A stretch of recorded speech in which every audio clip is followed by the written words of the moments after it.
Okay, here we go. After Party 26. We're joined tonight by our special guest, Mr. Chris Whitpan. Chris, how you doing?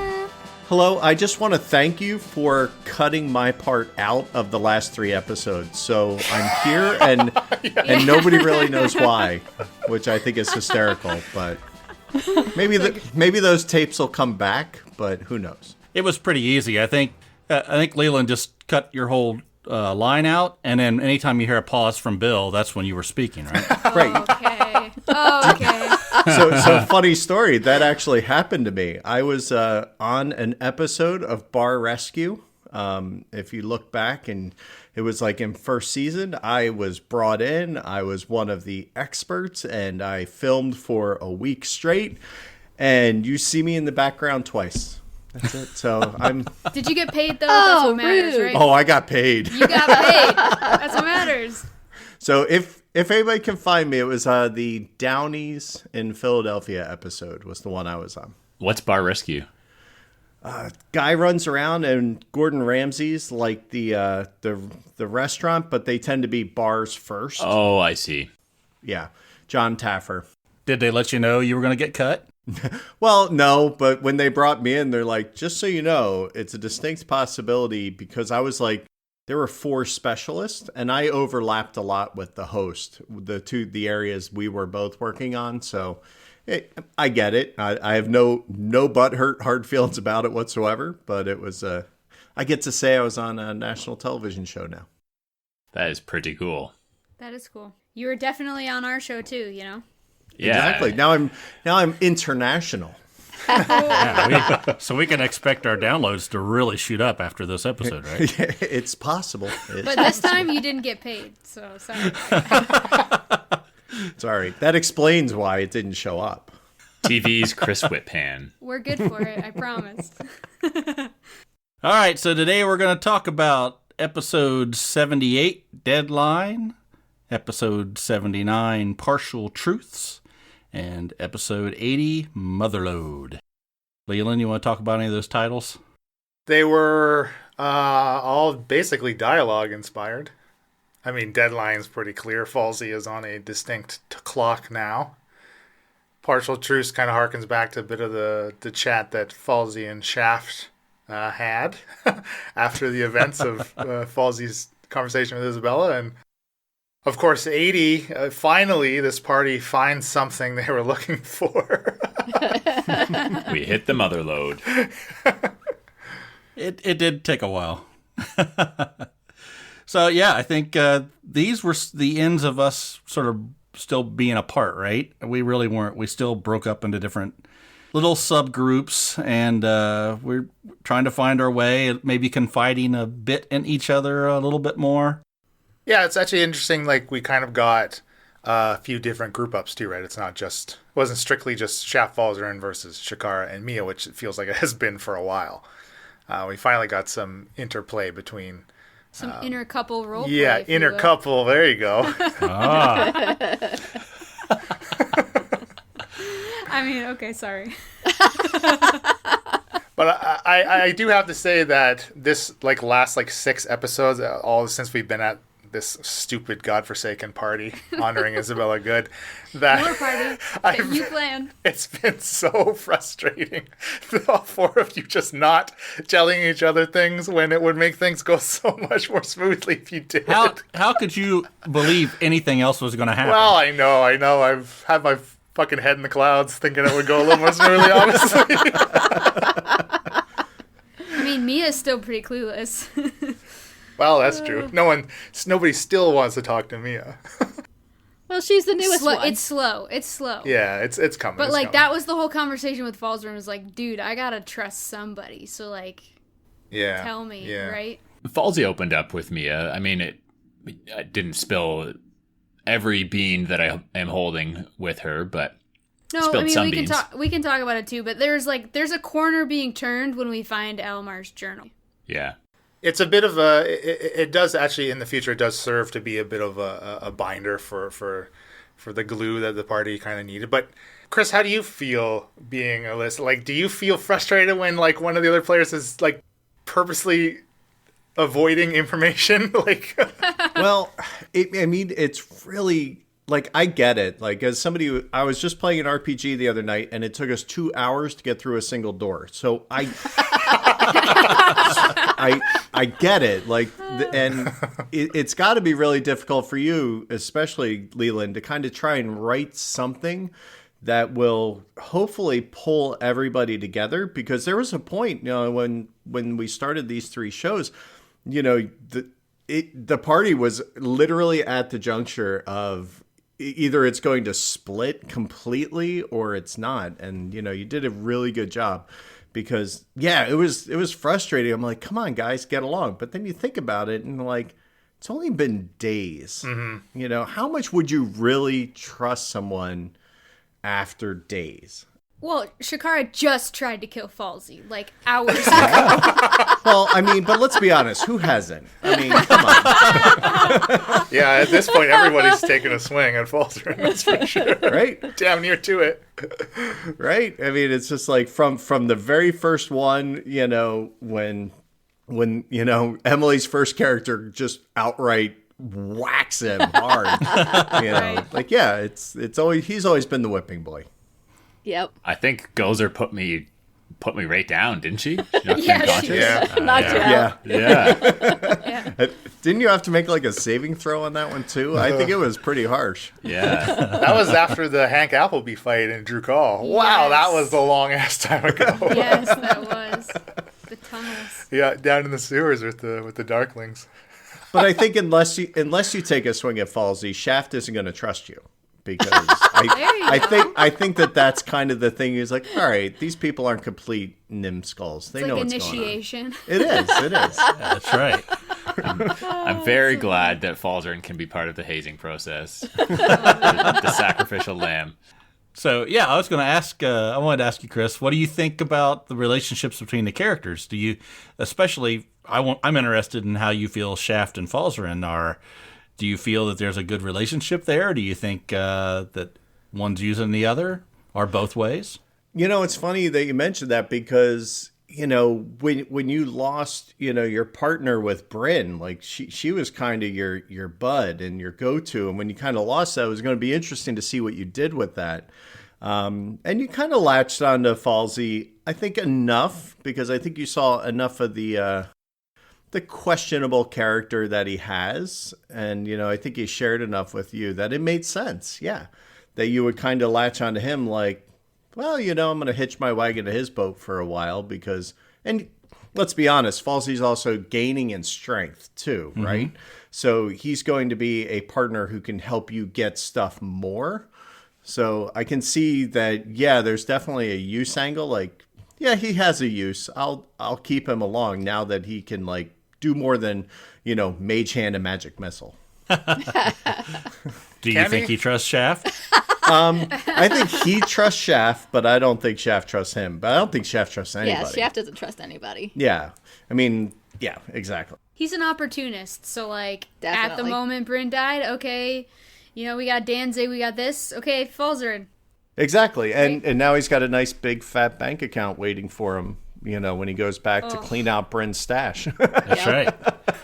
Do you think there's a split still, or do you think there's a split between the Mia, Shakara, Falzarin, Shaft kind of? At the beginning of this set, absolutely. I think there was a huge rift. But I also think that the 2 newer characters are young enough that I think you are able to pull them in a little quicker than you might be somebody who's, say, a little more seasoned, a little older. So, and I think that that's kind of showing up, right? Like you guys are genuinely including them in the process. You're talking to them. You're treating them like adults, which, somebody in these age brackets would respond to with, loyalty and respect. So, yeah. I think Shaft would have had no respect for Mia until we had that battle on the boat. When we had to battle on the Rising 2. I mean, the wings came out. Right. I think Leland, if I can put words in your mouth, I think that was trying to be the binding episode, but it took until all the way at the end of this party to really kind of make the glue stick. Like, you got it ready with that fight, but it still was a struggle. right? Yeah. It didn't set very well amidst the seawater, I think, and it took a little more time than I had anticipated. But Got a little seasick. Yeah. Yeah. Well, I mean, obviously, like even just Mia's introduction to the part, like to Shakara alone, was a great binder to be able to introduce her in, right? Like, I think we did a great job of injecting Mia into the circumstances, and I know Elena, you've kind of mentioned, we talked about last episode party, I think it was, that we've yet to see more of how Mia's involvement, like how she's connected in this crazy web that probably looks like a scary ghoul face by now. So that looks like Falzern's butt. Wait, not Bill's butt, Falzern's butt. He's got a tattoo on there, Tenchi, you know. We didn't tell you about that one. So now I can't get Falzern's ass out of my head. Thank you. Just stop at the shark. Stop at the shark. That's right. Stop at the shark. Go no lower. There's a ghoul down there.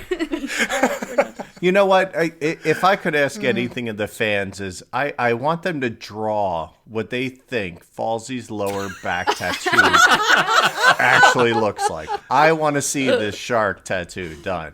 Fan art. Let's go. Yeah, I totally need to see that. I can get behind that. For sure.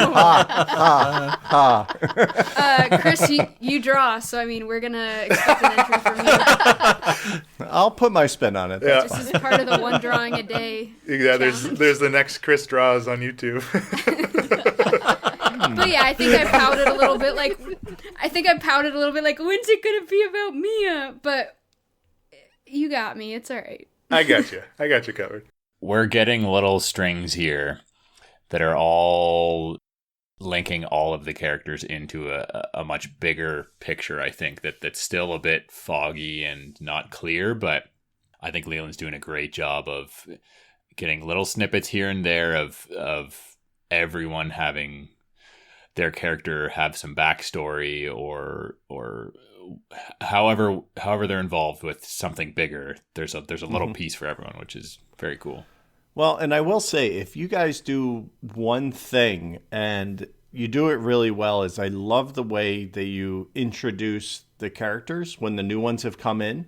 I love the way that you kind of give them this vignette, and it kind of starts out, and when you watch TV shows and they started off with something completely off base, like to the point where you actually started fast forwarding thinking it was a commercial, right? Yeah, it's like a dream or something. Yeah. Right. The sequence just makes no sense with this show whatsoever. And then, it just starts. And I love the way that you kind of do that, because I think it really helps paint the picture of the new person.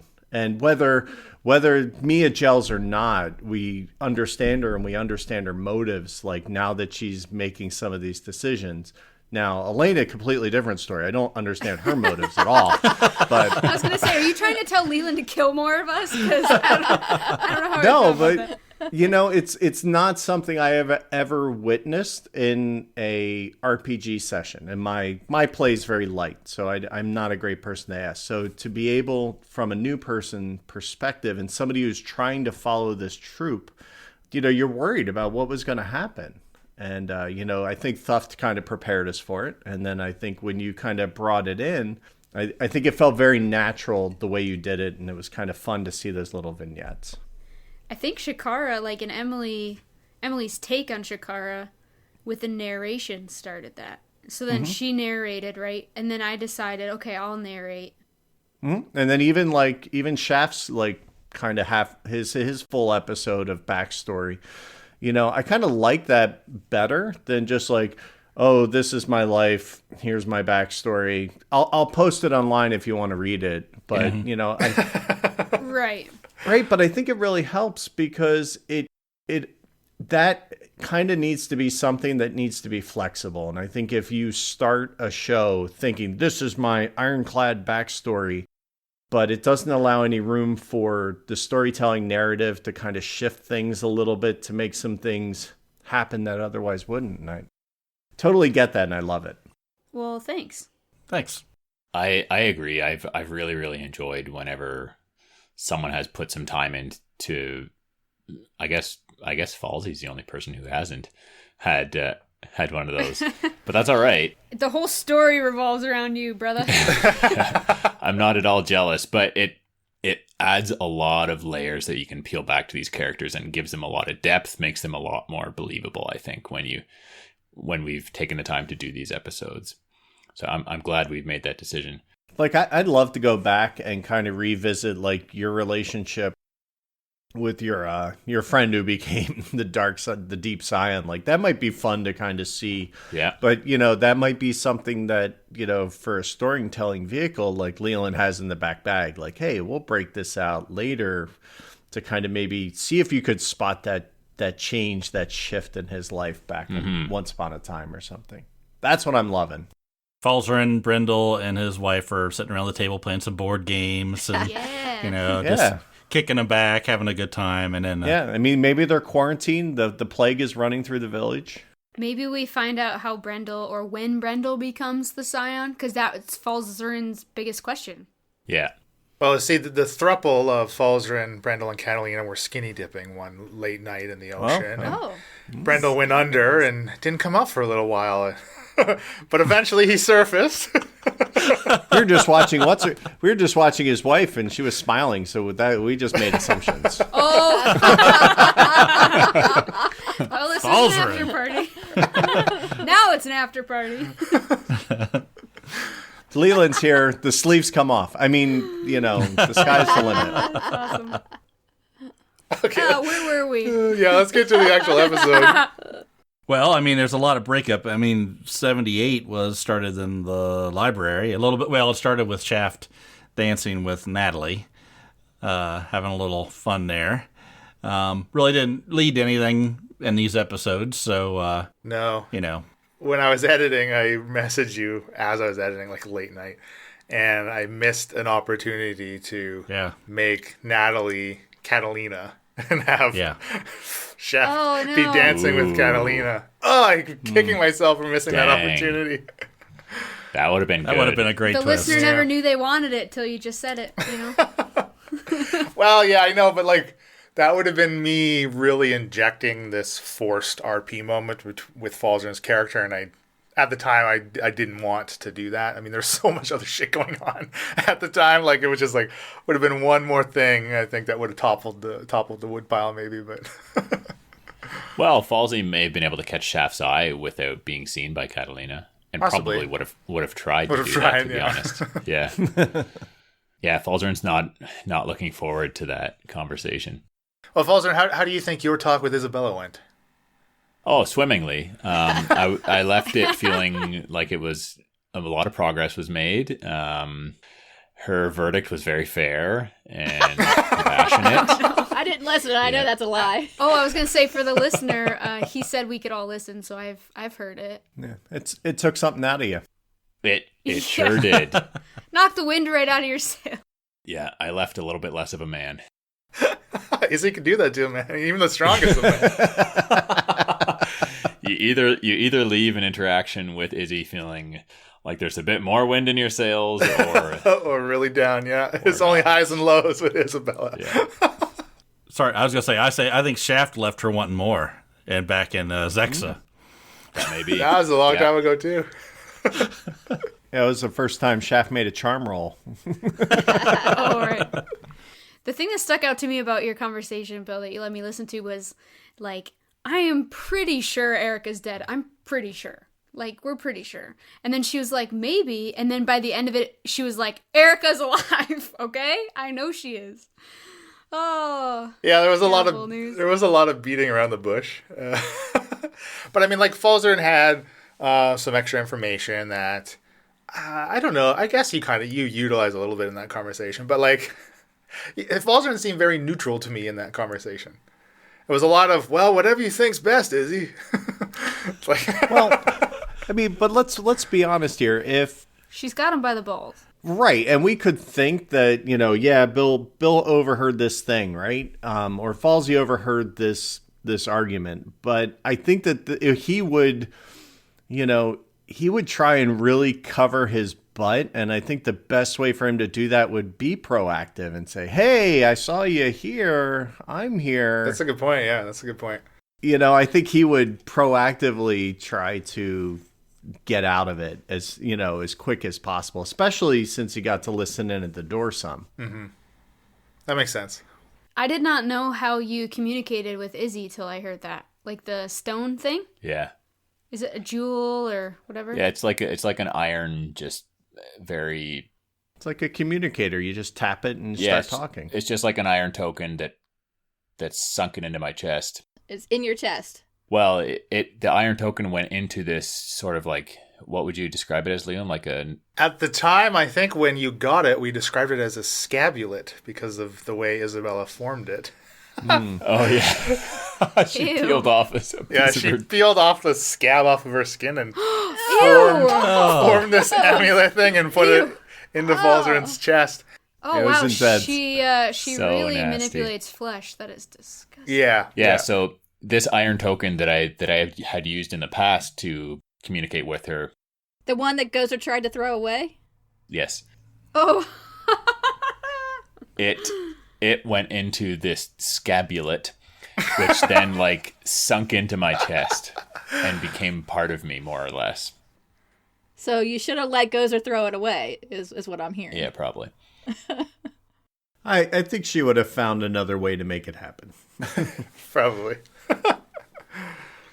So how many days do you think you can live losing hit points? Well, it depends on the rate at which I lose hit points. Is it exponential? Yeah. Yeah, we don't know yet. But yeah, I think I'm happy with what Falzarin said and how he approached it. Like he didn't really immediately give away a whole lot, but he also wasn't really he wasn't really deceitful, so I wasn't, throwing any gas on the fire if Isabella has mistrust for Falsey. I maybe could have tried to get more information out of her, but you're kind of going into a situation where you're holding no cards and Izzy's holding all of them. Yeah. So. Yeah, I just love the juxtaposition between how nice Isabella is with Shakara and Mia in the previous episodes, and how mean she is to Falzarin. She's just so merciless. mean to Falzarin. Oh man. Yeah. Oh yeah. I almost felt bad role playing it, but Well, I mean, he's a minion who's not being minion. totally. So- Yeah, exactly. I mean, Chris, as a listener, I don't know, has Falzarin heeded any of the advice that Shaft has given him on all the off-mic stuff? Not really. I'm getting that impression. I think Falsey's slowly developing into be more of a cunning person who's not necessarily always deceitful, but trying to keep things a little bit hush hush and not reveal everything. But it's been his second nature to be a forthcoming and honest person his whole life, so it's not going to change overnight, right?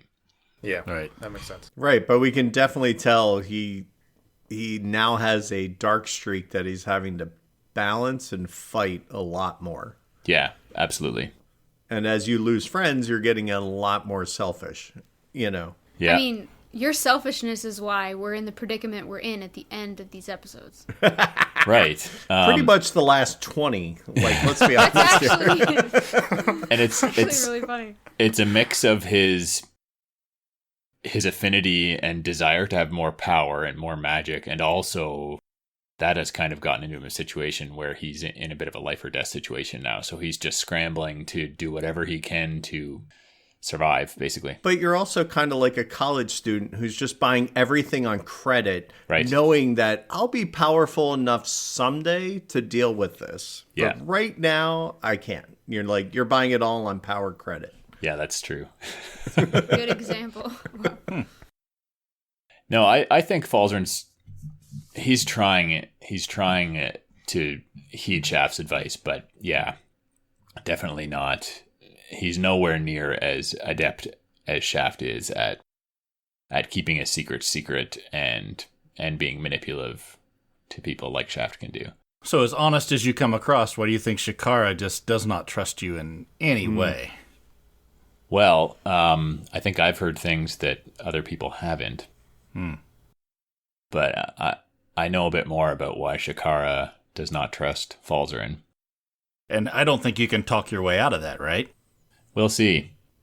I don't think so, because it's, you know, in Shakara's mind, right, it's got to be one versus the other. And, you know, one she believes and one she just has no reason to. She's very black and white on Well, about everything. there's very good incentive to believe. Yeah.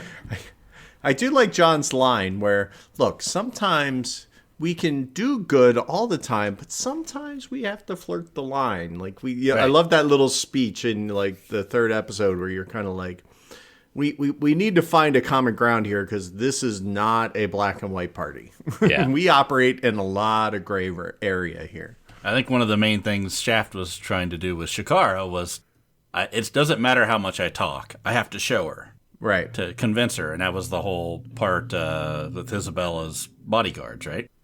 Yep. And that's coming off of Shakara having a talk with Isabella, where Isabella made Shakara feel better about her situation. So it was going to be hard to believe anything bad about Isabella right then, without firm proof. You heard what you needed to hear from Isabella. Exactly. Yeah. Absolutely. I don't think we came away from that interaction of when I pulled the glove off to show you that he was stitched together and it was probably an abomination.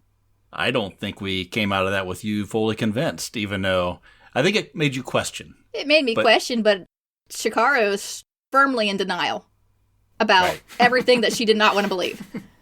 Yeah. And then Isabella lied to Falzarin as well about the conversation that Falsey had completely overheard. Because Falsey asked Isabella about if Isabella had any idea why Shakara might be so untrusting and suspicious of Falzarin, and Isabella said, "No, I don't. I have no idea." Oh. Which was a complete lie. Now, do you expect the backlash here? Because, you know, John's trying, or let's say Shaft is trying to make the case that she's bad, right? That she's completely horrible, her sister's horrible, and everything. And you're trying to make that point to Shakara.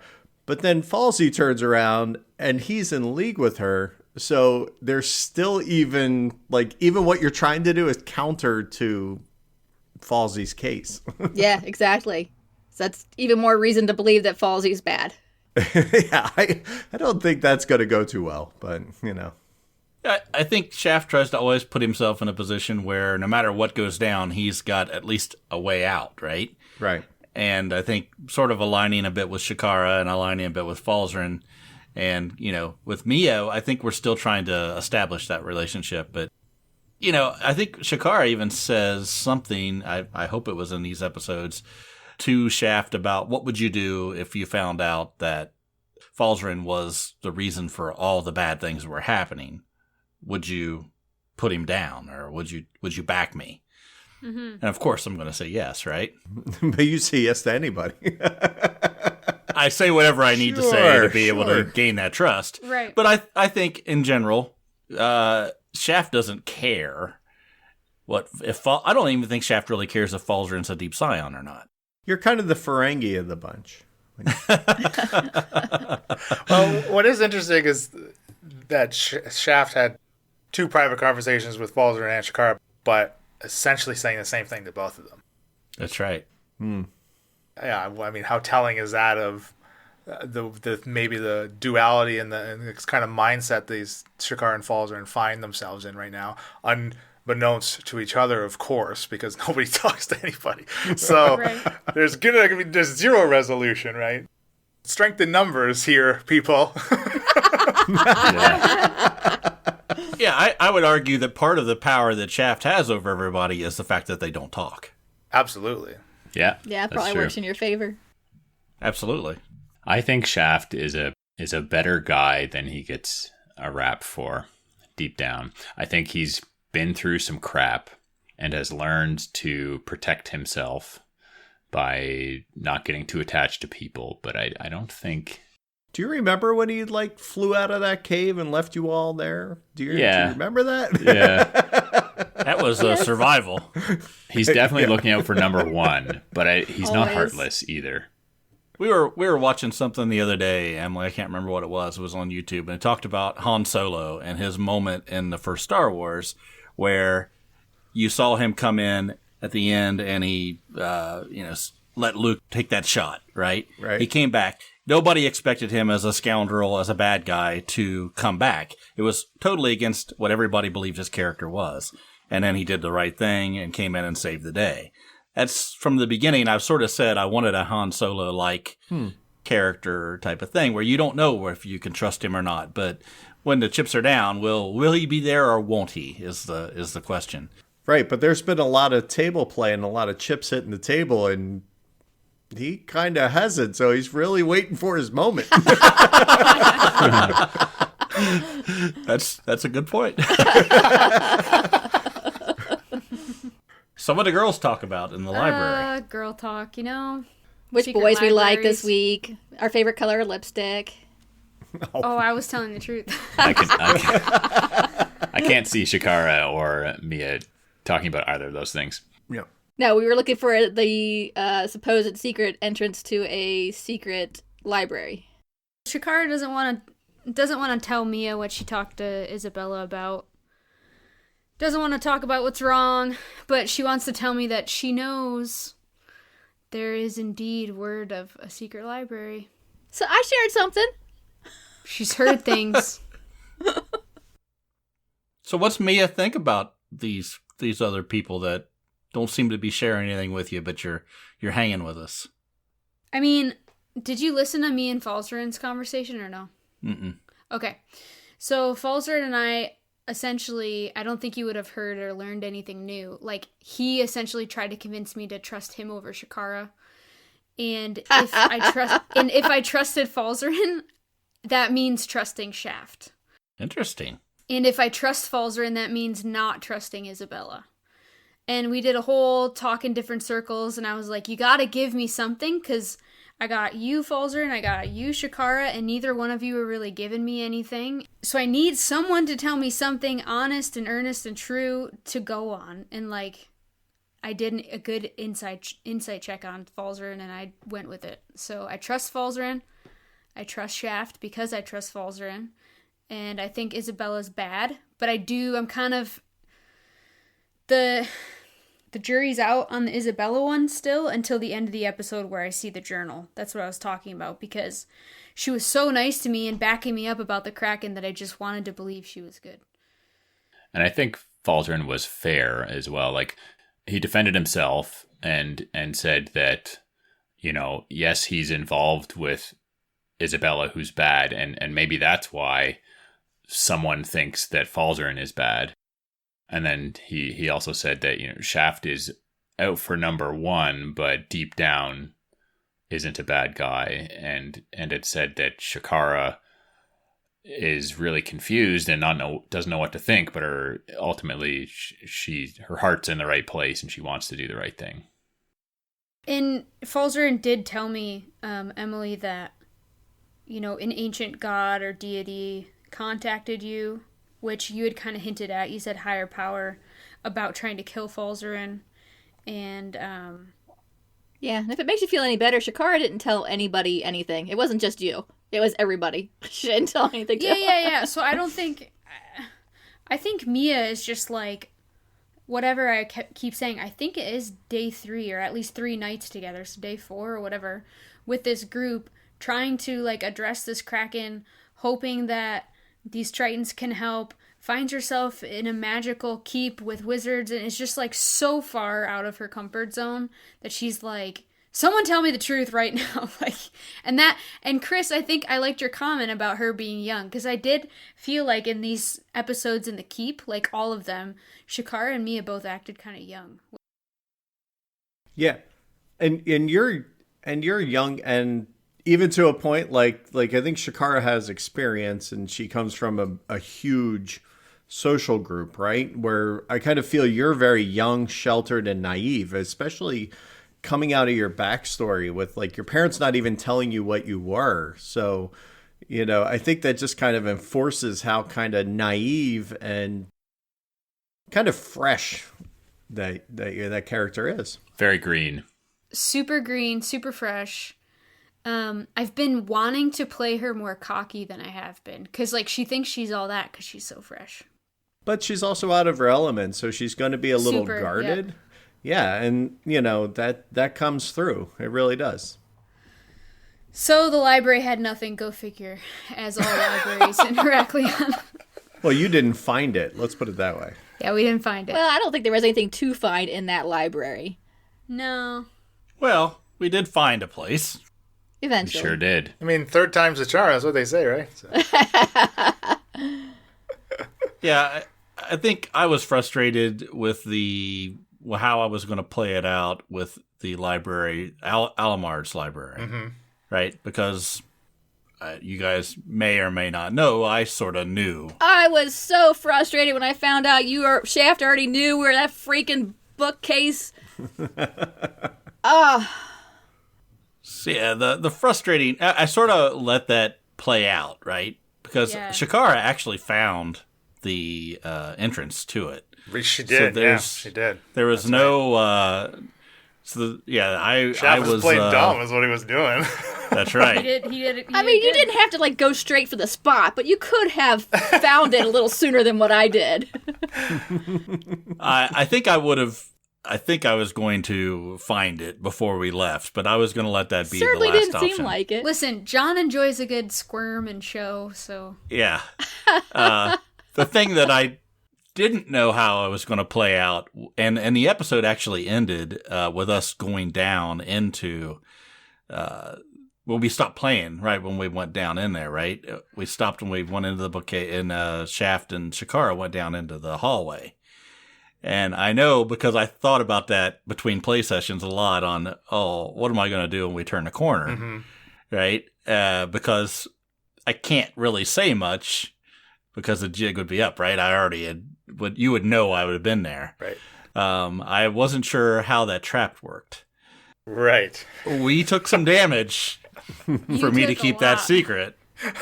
But but that damage was a hell of a lot more than I thought we were going to take. That was a little harsh. So wait, you knew where that trap was? I knew there was a trap. I knew there was something. Were you trying to make her go first because you knew about it, or? I don't know. I think she went first, but I was looking. I didn't think it was going to be that kind of a damage dealing thing. I thought it might be something that would keep us from entering. Right, like some kind of a spell that would lock those doors where we couldn't get in. I didn't necessarily know it was going to be a damage-dealing trap. But once we found out, then I had to figure out, what the hell am I going to do at this point? We're just not going to go in, right? And then when Falzarin and Mia came and joined us, I thought maybe there's some way we can find this trap and disarm Us joining you was hilarious, the way that Leland narrated it. So, Leland, what was going through your mind over that whole part? I knew something. Yeah, and I was very curious as to how you would handle it. And I mean, I knew that trap was gonna go off. You were gonna walk into it. There's no way you were like, wait a second. I have something to tell you before you take 2 more steps forward and get a face full of whatever the hell's gonna happen right now. Well, we did both do a check, and neither one of us rolled well, so we did not see the. That's right. You did fail. You were below the DC to detect it. Yeah, absolutely. And I didn't know where that trap was. If I would have rolled well and found it, I would have said, "Hey, wait a second. Yeah, what's that?" Absolutely. But unfortunately, we rolled like crap, and so we took some damage. Oh, and I don't know how much you want to if you want to tell the rest of the party about your little skirmish down there. The only thing I'll say was I knew enough to know there was blink dogs, and I did bring that up when we walked into the room. Yeah. I said, I think what I said was bullshit. I overheard. I did. I said, hey, talking about some dogs. That's right. Wait, so how did you know about it if you didn't overhear it? My fear was we were going to walk in that room, and Shakara was just going to go out and kill those zombies right straight out, right? Because that's how she is. And I thought, oh crap, this is going to turn out really bad. She's going to run in a room, start killing those zombies. The blink dogs are going to come, and this is all going to go to hell really fast. So that's when I sort of said, hey, wait, we got to be really quiet. What's that? She said exactly what you told her, right? Yeah, she did. Yeah. That was a good quote. It was good. What was it? Sometimes you got to do the wrong thing for the right reasons or something like that? Yeah. Yeah. Well, basically, I wanted her to, there could be something wrong, but you don't have to act on it. Right. And I think that was, hey, when we went in the room, it was, I think I said something to the effect of, we don't want to take anything or let anybody know we were here. Right. And if you go kill them, right, as you want to, that's he'll know we're here. It's going to be a bit of a clue. So, Chris, what were you thinking? Because you knew what John knew. Oh, it was just give me some popcorn. I want to see what's going to happen. I totally forgot about the trap, too. Oh, really? Yeah, I totally forgot about the trap. And I remember the zombies and the dogs, and I'm like, oh, this is... we're going to go down here and, you're going to get another crack at this and see what happens. But I was like, it could get ugly if everything comes alive at one time.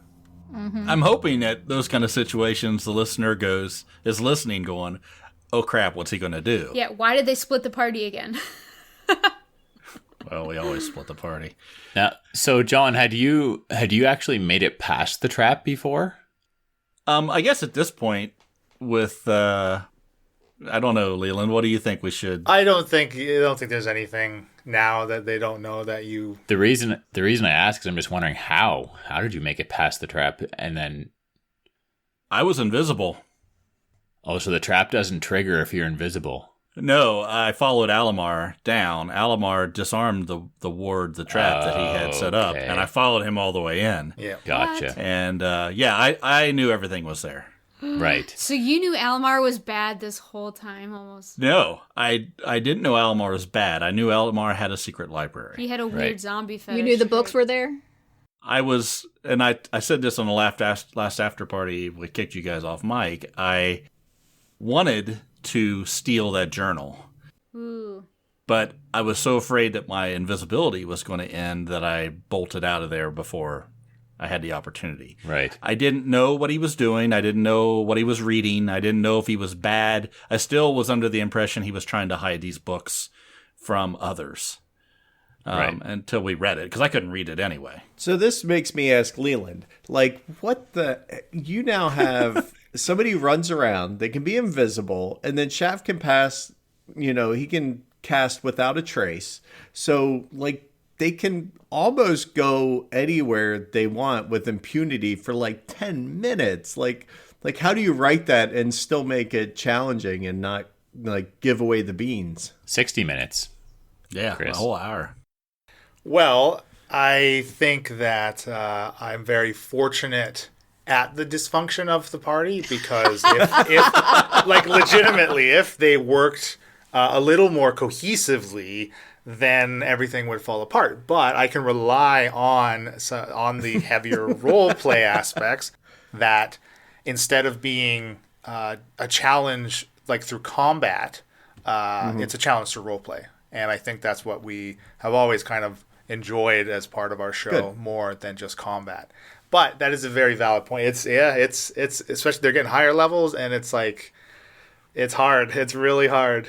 Were you hoping the dogs would wake up when he was trying to tiptoe by them the first time? Because there was a check. There was a check, and I don't know what would have happened if they had woke. I mean, they still wouldn't have seen him. They would have had to kind of track him. I don't know what Shaft would have done then. I assume just hightail it the fuck out of there.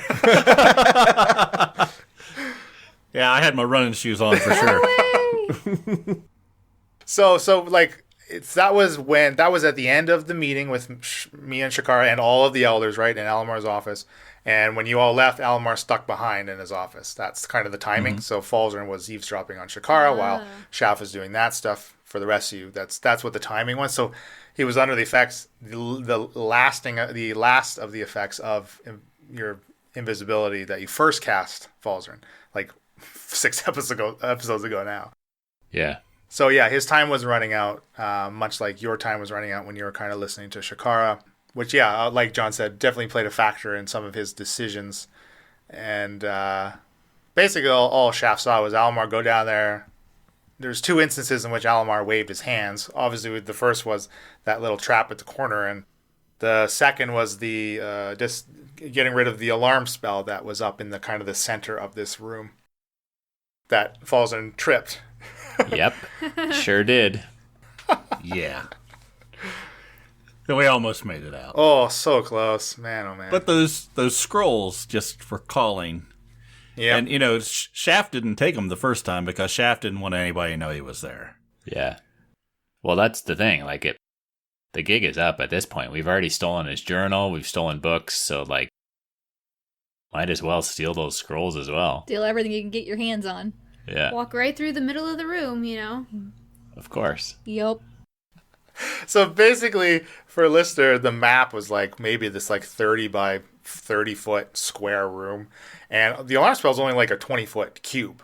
So there was literally like this 5-foot path around this room that you were doing a really good job at you know, unknowingly sticking to as you were creeping through the room. But then, man, just had to make a break for those scrolls. Yeah. There's no way of knowing where that alarm spell is going to be, though. Of course. Yeah. I mean, I mean, Well, I guess Wand of Secrets might have helped a little bit, but... Wand of Secrets wouldn't have detected alarm. No, alarm's not a trap. I wouldn't. Yeah, okay. your wand wouldn't have detected that. You would have had to like detect magic to be able to see it, I think. Right, which I don't have. Right. I think you know, the placement of that alarm spell makes more sense if it was right at the door and not let anybody actually get into the room. But Right. for That's you what I know, was thinking. for story's sake, the placement might have been tweaked a little bit to give the players a bit more agency in that department. So You gave us a chance? What? I love that we had the possibility of not triggering it if you know, based on what decisions we make. If we had Knowing just left that the Shaft stuff. and Falzarin would go after the stuff. Yeah, yeah. I have no idea what your characters will do. We have proven that time and time again, that I have constantly thrown off guard by what the choices that you as players decide sometimes. Did you, Leland, have other books ready for us on the shelves? Because we really went over the desk. Yeah. Oh, sorry. Is that the next episode? Am I already off? No, we went to the library, right? You Yeah, got okay. you got other books from We the snagged shelves. books. Yeah, you found some stuff. We're down there for so long, I don't remember. Yeah. Like, obviously the books on the desks are important. Well, I mean, there's lots of books down there. They could all be important. But that's what I'm saying. Were you prepared for us to potentially be like, what's this one? What's this one? What's this one? For hours? Well, I didn't have like 300 books prepared for you to rifle through. It's exactly what I was asking. It's a very quick Google search. Yeah, right. The care and maintenance of blink dogs. Volumes 1 through 12. Yeah. Oh, I was so happy to find that library. Like, it was bugging me so much that you couldn't find what you wanted to find in her. No, you all did a great job of getting to it and discovering. Absolutely, you the four of you earned that discovery, hands down. That was all the hardship and annoyance through just the lack of knowledge at the knowledge center and all that stuff. No, it was very good. I mean, there was a very distinct possibility that you just never found it. Like, you could easily have not found that That is library. so crazy. Yeah. Oh my gosh. Yeah. Also, Bill, I'm sorry, but I didn't really want to grab Falzarin's robe, and Oh, it yeah. became a thing. Who does? How else? Is he? He does have a scabulet embedded in his chest. God, that word is so gross. It probably smells a little It's bit. probably a little bit gangrenous. Yeah, a little Oh. infected.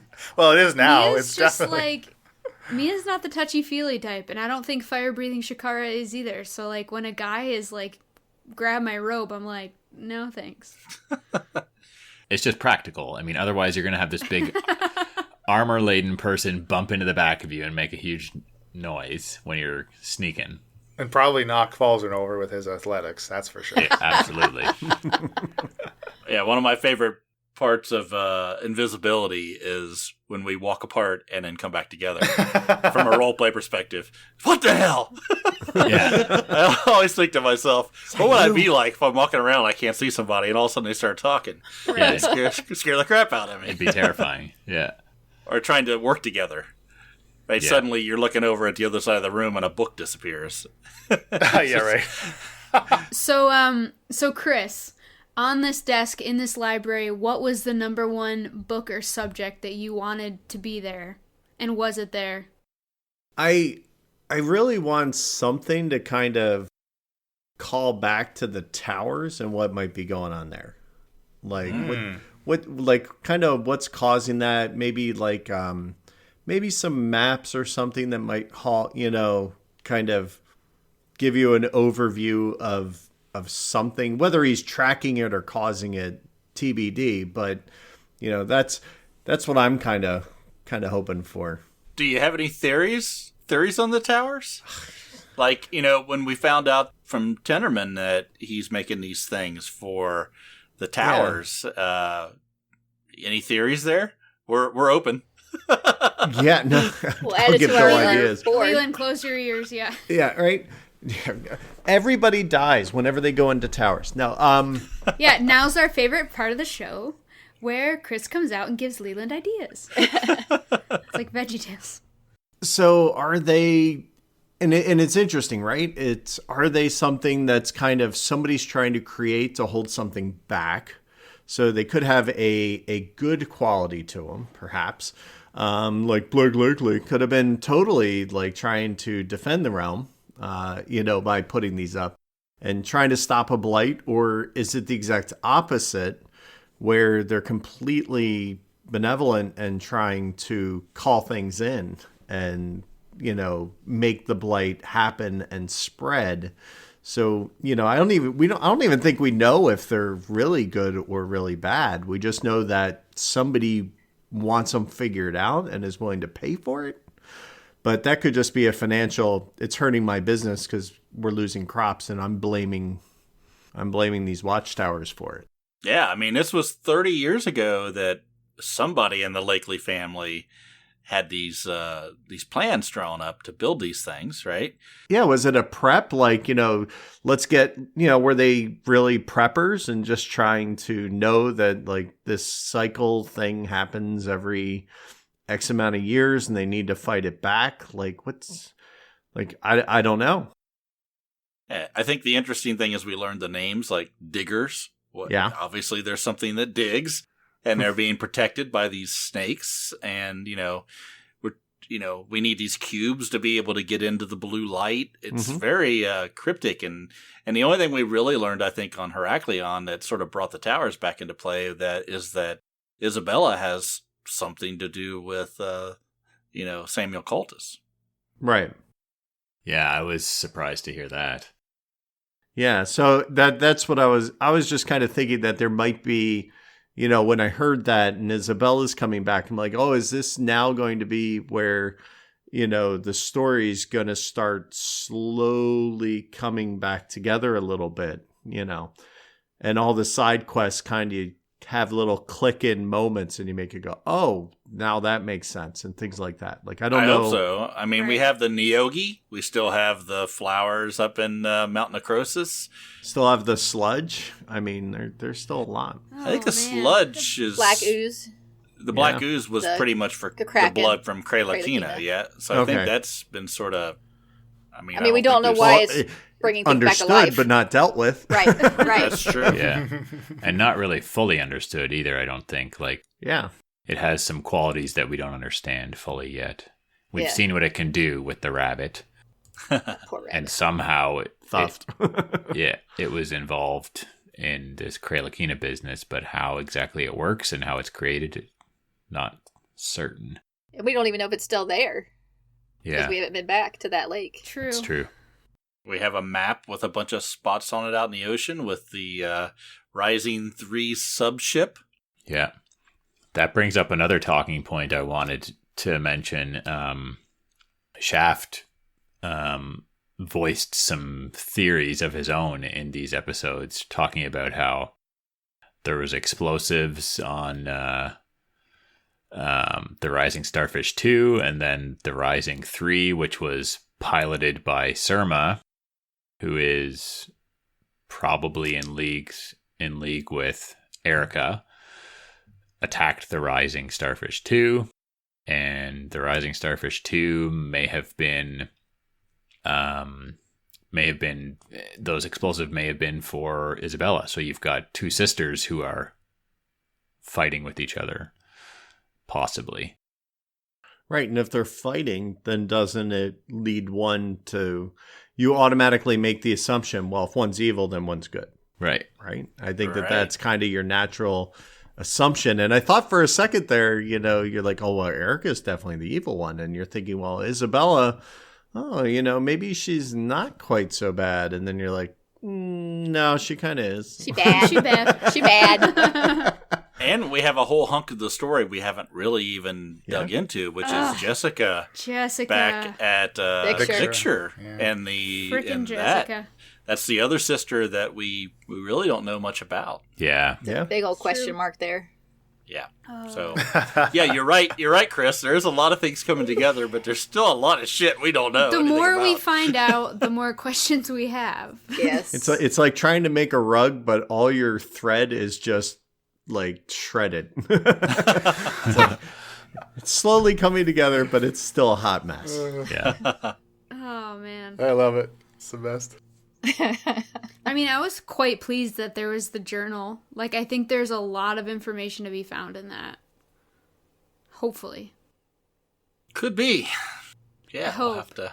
Yeah, I think we We'll got see. thrown a very large bone with all the information we were able Blink to get. Dog's bones. Yeah, I see what exactly. you did there. Yeah, we got a lot of info out of this secret library we found, which is cool. And do we trust Geneva or not? Oh, freaking who knows? I hope 'Cause so. it- well, Listen to the journal- episodes 81, 82, and 83. Yeah, that's a different episode, Emily. But no, but the journal said that Alamar thought Geneva was on to him. Yes. That's true. Yeah, Which means she would be opposite him. you would think. Yeah. Emily, were you ready to read lots of different languages for a while now, or had that in your back pocket? That is a recent development. Oh, okay. Something I didn't know about. All right. Yeah. All right, moving on. I don't know about that. The casting of the spell was a bit of a happy coincidence, too, actually. Because you just randomly cast it before you even found the passage in, like, the previous episode. And then we're still under its effects by the time you got down to the library. Yeah, I cast it so I could read the speech was on Alamar's desk. Yeah, that's right. And I was like, oh, this is just a speech. This is stupid. I wasted a spell slot. I really like the sentence, though, where we all three, I listened to it so many times, all three of us said different things. I said, like, let's steal all the books. And someone else said something else. Like, Yeah, Shaft pretty much always feels that we need to make sure we're on the same page. it was so good. The timing was perfect. That was good editing, too, because I'm sure it didn't completely line up, but... I mean, it's basically summed up the last 79 episodes in that one 5-second instance. That was good. Yeah, I mean, that kind of does, that takes us to the end of 80, basically, right? Like, your Yeah. Yep. greed gotcha, triggered this Yep. alarm, and we're about to roll initiative, so. Wee you. Yeah.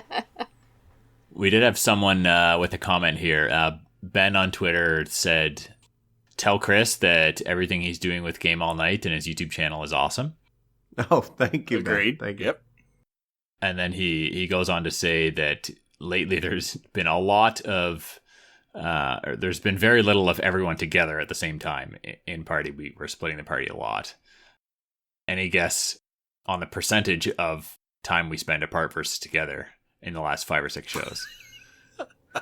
Are you talking like Mia included? Because I think you three are all included with each other more than Mia. I think altogether as a party, very little in the last 5 I think it was episodes. literally like 20 minutes. Yeah. Yeah, pretty much as soon as you came in from the end of the party, it's been like Yeah. Yeah. That's super true. We all went our separate ways. And that's what I told Falzarin. Like, we show up to this party where we're supposed to go to the elders together, and you ditch us. You ditch us. You make us go talk to the elders. That's, I mean, I know Absolutely. you didn't hear it, Emily, but... Falzarin gave some good reasoning as to why that was the case, which I think is logical You're free to think that. and should be. It's your opinion. He was scared of them, I think is a very logical reason. Yeah. No, it's true. But, like, Mia doesn't know, right? Like, Right. 3 days with each other. Right. Mia doesn't know, and Yeah. she's young, and that's when I heard myself back, like, oh, I'm being so pouty and young. I love it. I can see how it could be frustrating to be Mia, Oh, for Yeah. sure. but that's part of what I think you're going to have to pull out of us in some way. I don't think any of us are going to share it. You're going to almost have to force us into it in some way. And I don't know that she would.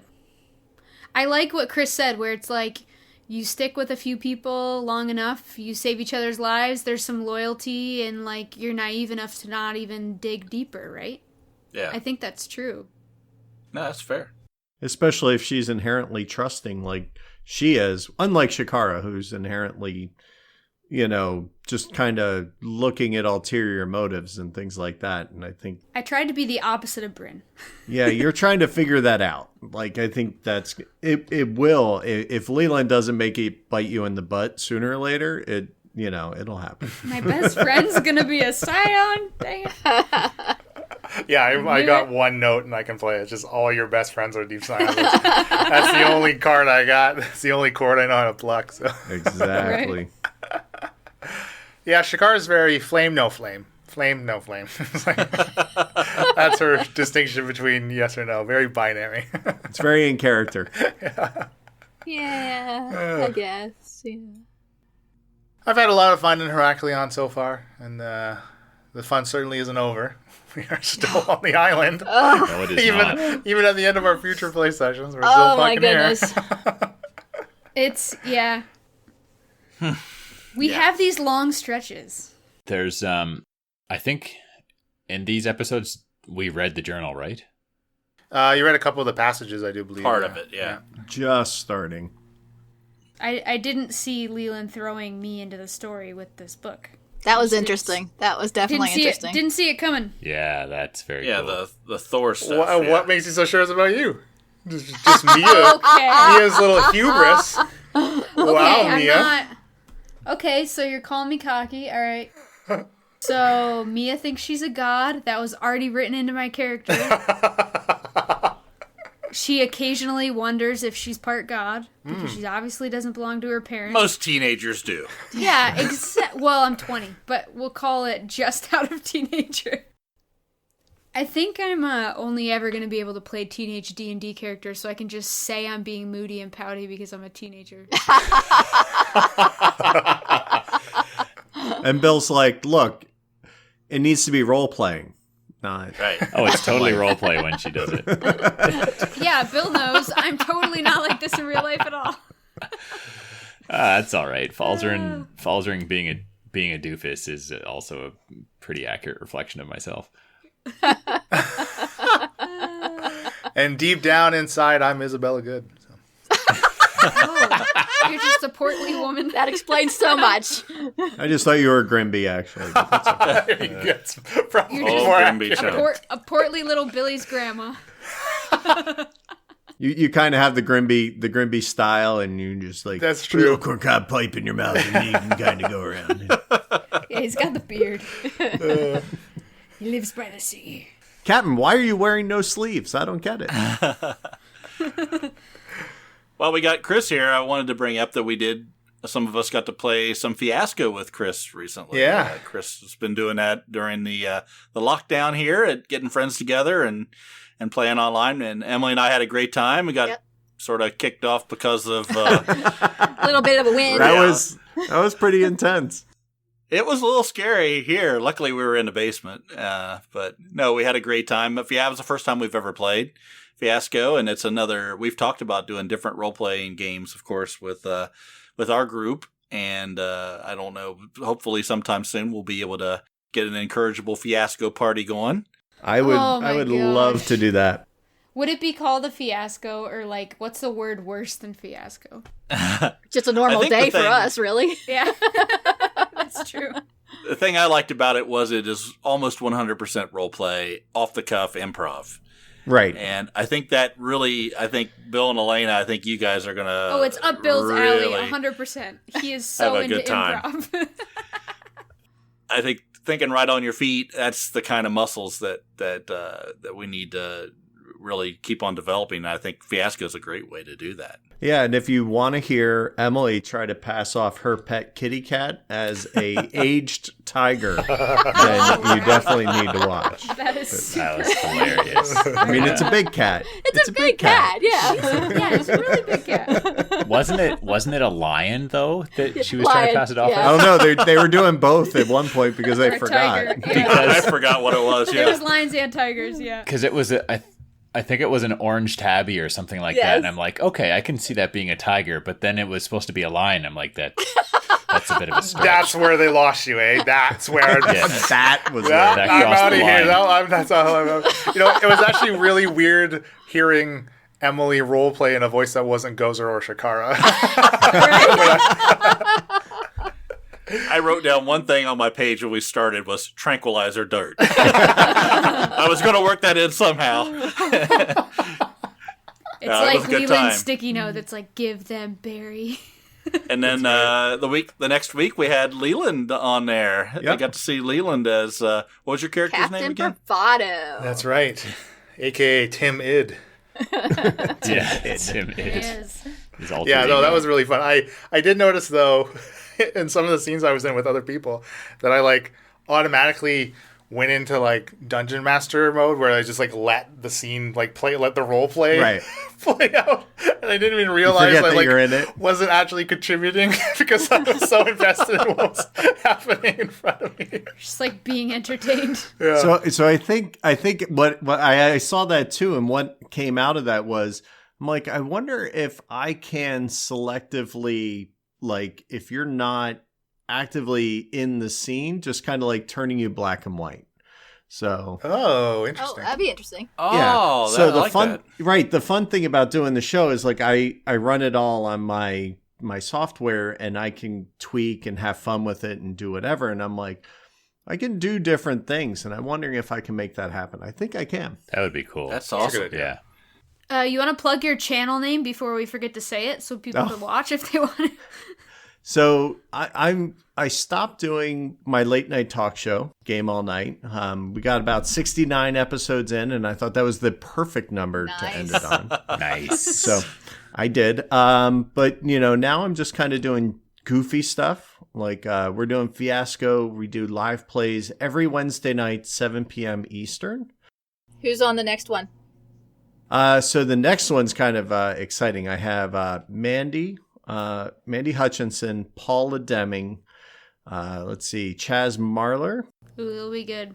Ruel, I forget his last Gaviola. name. Gaviola, thank you. Oh, yeah. I knew I was going to say it wrong.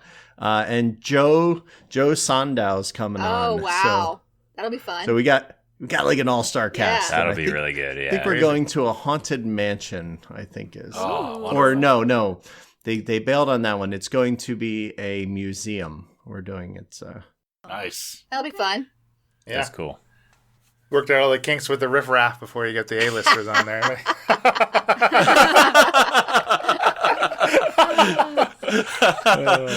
I don't know. I can't control tornadoes. Well, So, that's true. Yeah, There's only so much. no amount of That software we can- tweaks can help you with that one. That's for sure. Which look, I've been recording stuff for like what, going on 3 years now, and recording a bunch of stuff. That is the first like weather-induced big Yes. problem we've ever had. All right. I mean, John was already in the basement, right? You're good. That's right.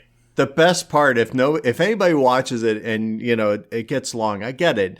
The end when the power's out, they're just like lit by the light of the TV. You got the power backups just beeping in the background, and we're like, guys, it's gonna go. Like, we have no idea, any minute, and we just start hustling, and then next thing you know, they're just froze. And they're gone. It was very dramatic. It was very dramatic. Yeah. That is. I like the way you tied everything up, though, and blamed it all on us. And it was like we made all of it and everything. That was an easy thing to do, right? They're not here. Blame them. Yeah, and then you're doing some cooking and your prep work for the show and all kinds of good stuff on your channel. Yeah, so I just do I do this because I've been kind of doing a lot of freelance work and other stuff. So now I just do this little series I call Chris Does Stuff because, I can't say shit. But put that in your head whenever you see that. And I cook once a week. I do graphic design once a week, and usually another week might be drawing or whatever. And I do that, Sunday, Tuesday, Friday at 2 p.m. And I just, whatever. Some whatever back comes to tattoo mind. art. What's Sharon think of all this time you're just spending away from her doing stuff? So Sharon's working. Oh. So she probably appreciates it. You're busy. Yeah, to a point. I mean, it's we always worked opposite schedules anyway. But right now she's actually home on the weekend. So it's I try not to do too much on the weekends. But she still works at Kohl's. They're still shipping things out of their stores and doing stuff. So yeah, so she knows I have to keep busy. I have to have stuff to do. And there's another segment that you do the heavy 18xx games. Oh yeah, Well, because I'm not busy enough.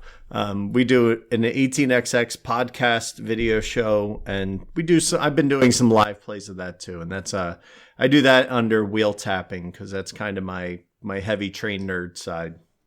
Can you explain what 18xx is in a sentence? Because I don't even know what it is. It's a heavy financial and strategic simulation that kind of does tile laying, financial purchasing and buying, and then route building. So it kind of has That's a lot of the name of the different game, parts. 18xx? That's the name of the whole genre. And then there's okay. a ton of games that kind of fit in. They all kind of behave the same way for the most part. Railroads in the 1800s. Years. Yeah, 1800s. Yeah, they tend to last we played a short game the other day and it was 2.5 hours. But they can hit 4 hours pretty regularly. Ugh, boy, oh boy. Did we have any business to take care of? I mean, we just wrapped up a contest too, right? Did we announce that winner? Oh, yes. The Beholder contest, right? The miniature. Fella on Instagram won that one. His name is Chris S. So that's exciting. I think he's been chatting with John about what mini he wants John to paint and all that stuff. Yeah, we got it on order. He's going to get a young red dragon. Ooh, Nice. And cool. Sweet. That's what they called me in high school. So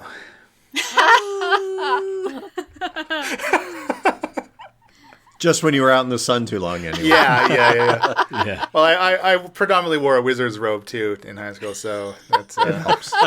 Didn't Oh, help. you were a magic dragon. Didn't help the cause. Let's please, Emma, Photoshop that Leland in high school in a wizard's Oh robe boy. ASAP. Well, that might be good patron-only content. so speaking of Patreon, I mean, we got some stuff we're going to be doing for Patreon subscribers here soon, right? Yes. Yeah, we hit our first goal. So that means, what does that mean again? Oh my gosh. Mini campaigns? 4 mini campaigns. Yeah. Yeah. First of all, For a if you year. have subscribed in any way, you get inspiration. So give us inspiration. that's You gotta true. tell us who gets it. Which character, or give it to Leland, tell us, DM us, who do you want to give inspiration to? Blake Lively, of course. Ooh, I like that. I like that. NPC inspiration. Might be 100 more episodes, but you'll eventually see Blake Lively. Get inspiration. If he isn't going to win the brackets, we got to give him something. Oh, okay. Oh boy. Yeah, we got that. We got some different RPGs we're looking into playing.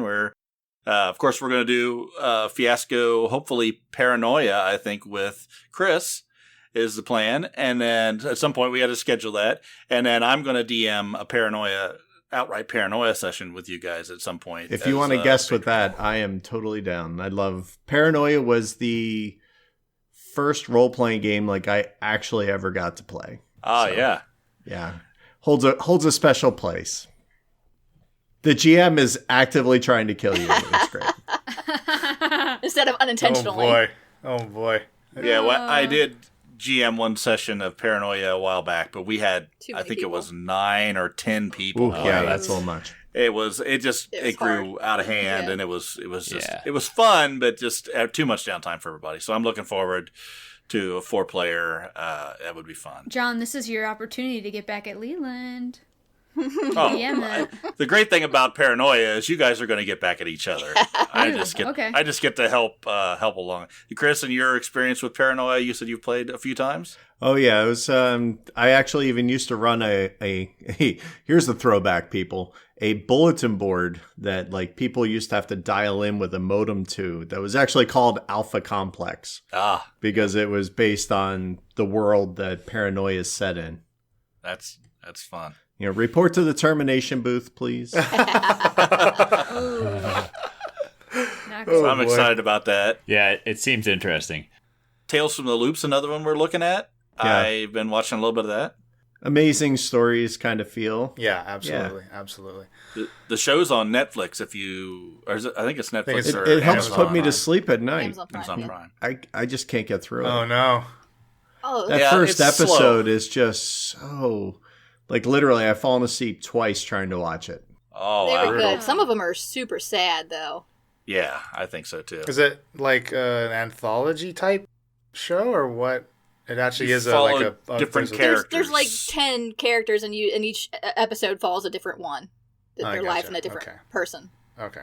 It links up and things, but no, I mean, I had heard of Tales from the Loop. I'd never played it. I knew it was an RPG. I saw it pop up on you said Amazon, right? And when I Click. I'm like, well, I gotta watch that. It wasn't what I was expecting, but it did make me want to play an alternate 80s universe. Yeah, well, and like the art book in the source material too is very provocative of the setting as well. Yeah. I think it does a great job setting the tone as you're kind of gearing up and making your characters and stuff. Yeah, it's fun. I've only played it one time, but it was good. It was good. And I think we're going to be taking a step back to Emily DMing a one shot here sometime soon, right? Yeah, I'm about halfway ready.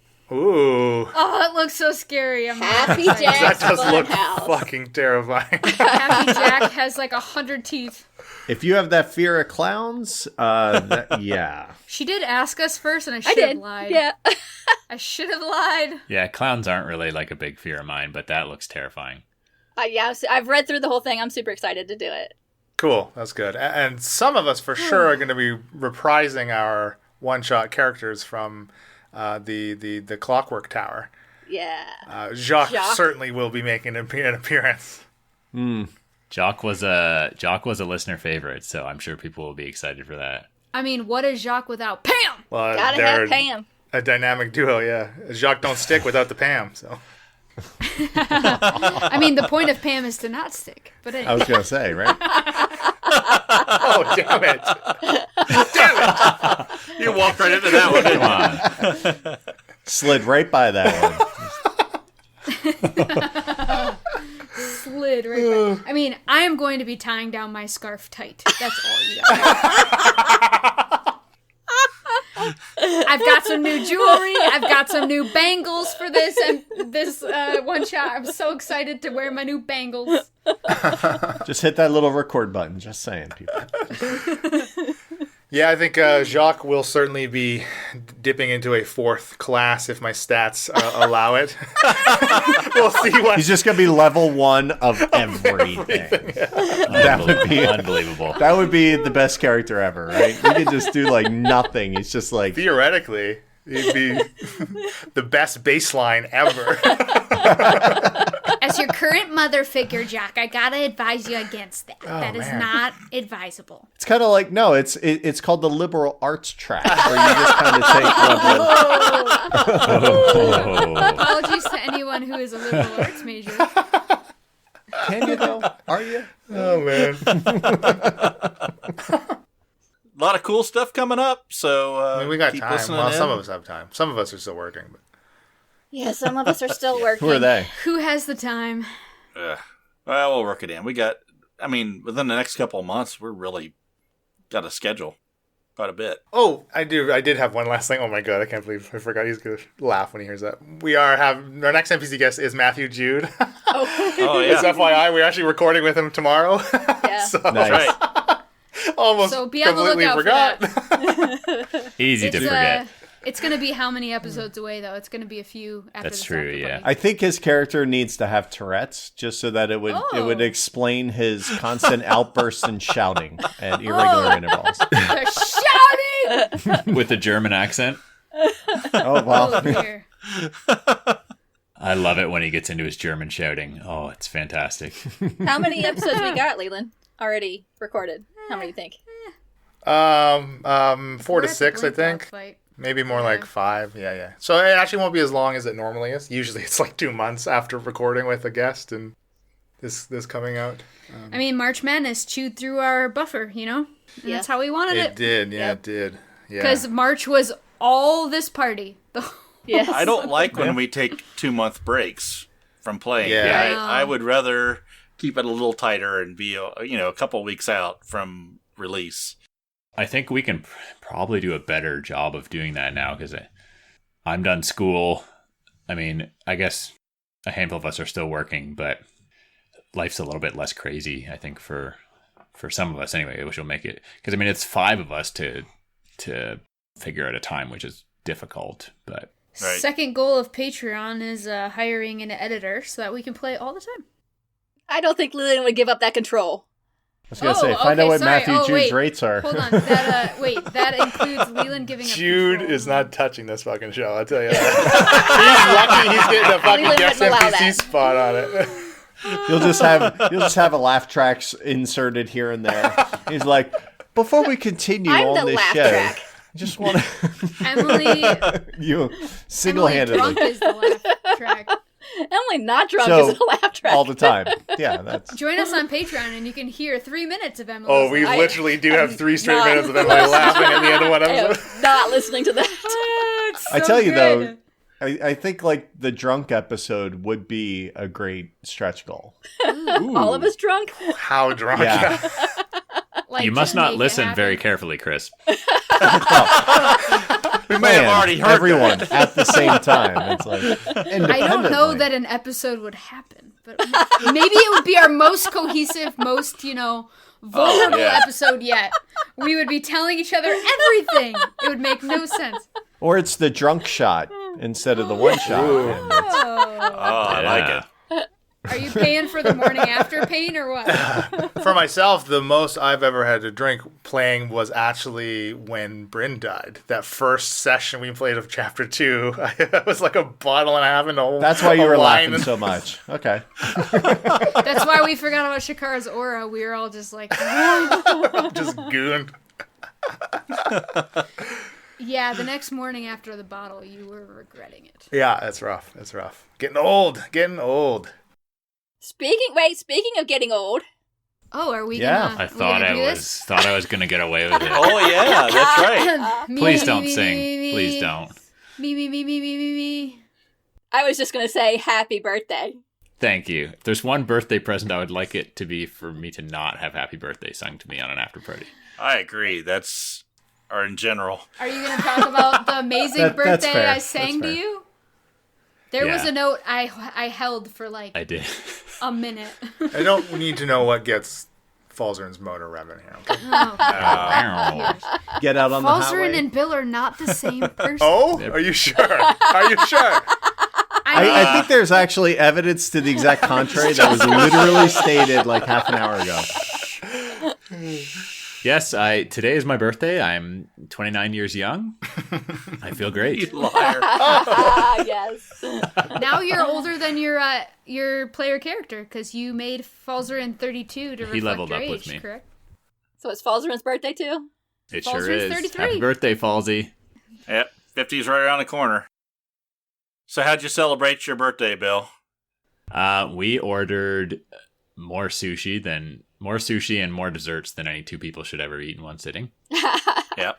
We supported our local Nice. businesses. Yeah, we ordered some sushi. We went to the local bakery place and bought a slice of cake, some gelato, and what was the other thing we got? We got cannoli and we got cheesecake and we got cake. Dang. Jesus. I felt very unwell last night when I went to bed. It was fantastic. It was good though. It was worth We it. celebrated last night because I had to work today, but yeah. Yeah, And you played video games all night? we sure So- did. Till midnight. Oh. I had to Wow. work today. Come on. Wow, I had to wow, wow. work today, you guys. We're 33. That's what happens Or when you he's get 33. 33. Hold on. I'm not 33 yet. You get 33 at midnight. That's a rough one. Yeah. Let's wait till you're 50. Start hitting at about 9 o'clock. Let's try not to remember that John could have been our dad. You know? That's right. A young dad. Maybe Chris. I don't know how old Chris is. We're not going to go there. Actually, yeah, 49 this year. I was going to say, Chris and There you I are go. pretty close to the Yeah. same age. You would have had to He- been like a 16 or 17-year-old father. I mean, I'm pretty sure that we just remember Leland and I are 88, and that's when John graduated high school, right? That's how right. we remember That's the right. age gap. Yeah. Yeah. So 89. Yeah. there you go. Exactly. Oh, we're boy. we're 80s babies. We're barely 80s babies. Like It doesn't we're even really 90s count. kids. Yeah, we're 90s We're kids. 90s that's right. kids. Yeah. We're like Super Nintendo and like light up sneakers. All the and, amazing like, 90s cartoons. Yeah. See what I got to deal with, Yeah. Chris? I mean, you got to have some sympathy We for, are for me here millennials. and there. Oh, yeah. Oh, yeah. and I do. everything is fine. And everything is fine. All right, let's wrap this bitch up. Yeah, okay, so yeah, Chris, Like a birthday present. tell us where people can find you. Again. Well, we never actually said anything. Oh, yeah, just that's told true. him what We he got was doing. sidetracked. We never gave He's the like, actual. I used to have a show. No, I did. I just do stuff. But you can find me on basically Twitter and YouTube as Game All Night Show, and that's night spelled Nite. Great. Awesome. Yeah, yes. Thank you so much for joining us. I mean, it's been like criminally long time since we've been meaning to have you on in some type of capacity on the show. I mean, you were so kind to have us on way back. I think it was after party 15. You had us on your was a show. while. Yeah. So thanks so much for being able to join us. Sincerest apologies in the wait. As you can tell, we're not very organized. We're nothing like our party at all. Scheduling's already hard enough. I totally get it. Yeah, and looking forward to some fiasco. Absolutely. Here. So, Absolutely. Oh, yeah. I'll gladly take you on a very scary trip that usually ends up in a wood chipper somewhere. Oh, okay. That's how it goes. that works. I'm not going to look any further into it. Let's just go. Surprise. There you go. Chris, why don't you kick us off with the outro? Well, thanks so much for having me here, guys. I hope that you have continued great success. And I've been Chris from Game All Night, and I played those 15 characters, and you need to find the voices. So hashtag me with them. Whoever guesses them all gets to win. John's going to paint the biggest thing you can find. And send it home. Cthulhu, death may die. Paint your house. Exactly. Send him a small child. He'll take care of it. Well, that's a great lead-in. I've been John and Shaft. I've been Emily and Shakara. I've been Elena and Mia. I've been Bill and Falzarin. And I'm Isabella Good. Happy adventuring. Yes, you are. See, we just need Chris to end it. That was the best one we've done yet. It was. There was a quick second where Bill and I were like, which one of us goes first? We forget. Every No, time. that Every second was time. me waiting for you to go. Okay, so I forgot who goes first. Excuse me. Oh, that's funny.